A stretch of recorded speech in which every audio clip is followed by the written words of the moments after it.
A flea in her dome? More like a flea isn't in her dome. Oh my god. This episode of SpongeBob SquarePants sucks. Here are the reasons why I hate this episode in my opinion.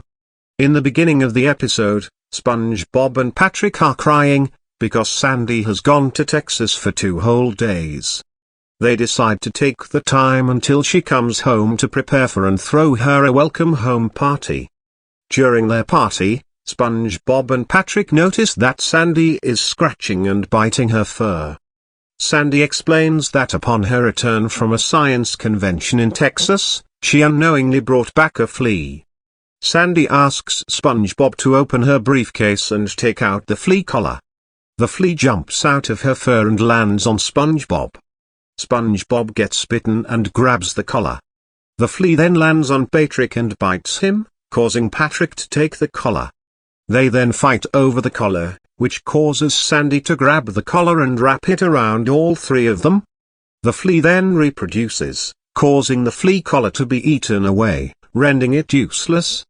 Fleas take over Sandy's tree dome, and no one can escape the dome.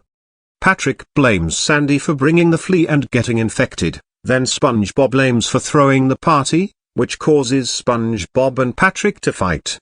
Sandy breaks up the fight and tells them that arguing is not going to help save themselves as long as they work together. Patrick comes up with the idea of creating a tower to the tree, only to climb up and get an apple.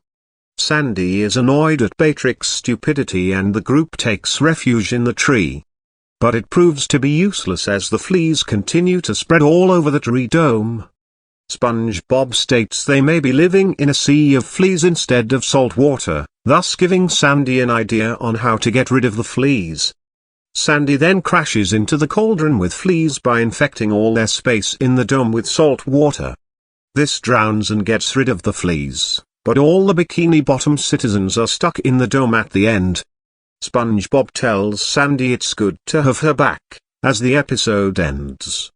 And that's how the episode goes. I don't know who likes this episode. So I'm just going to leave it be. Who hates this episode? Brandon Villa. After all, he was the one who requested me this rant. So screw a flea in her dome. And screw I was a teenage Gary. L is for love is 9 quadrillion times better than a flea in her dome. End of rant.